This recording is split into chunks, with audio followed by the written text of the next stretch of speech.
Bonjour à tous, je m'appelle Hilda, je suis conseillère funéraire.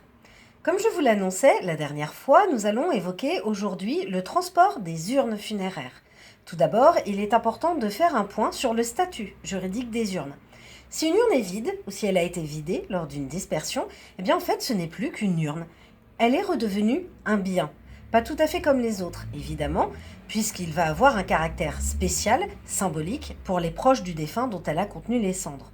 En revanche, ce n'est pas la même chose si des cendres issues d'une crémation sont toujours présentes dans l'urne. Dans ce cas-là, on se réfère au Code civil qui dit que les restes des personnes décédées, y compris les cendres issues des crémations, doivent être traités avec respect, dignité, décence.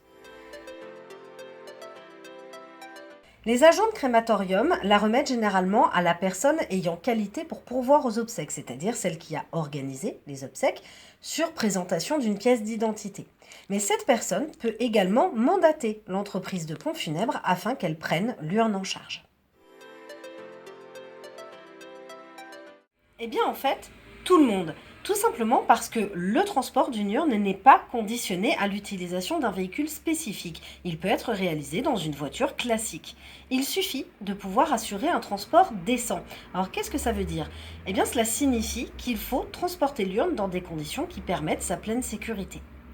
Concernant le transport d'une urne vers l'étranger, c'est le préfet qui délivre l'autorisation nécessaire, quel que soit le moyen de transport envisagé.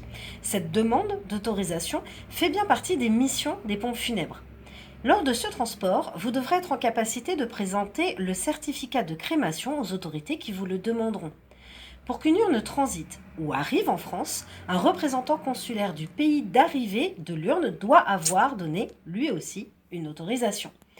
Si vous devez prendre l'avion, je vous invite à contacter la compagnie aérienne qui assure le vol pour connaître tout simplement ses exigences en matière de transport d'urne. En effet, chaque compagnie peut demander un emballage spécifique et certaines peuvent également accepter que l'urne soit considérée comme un bagage à main. J'espère que cette minute coquelicot vous aura été utile et bien sûr n'hésitez pas à réagir, à la commenter et à la partager. Restez à l'écoute, il y aura d'autres minutes coquelicot.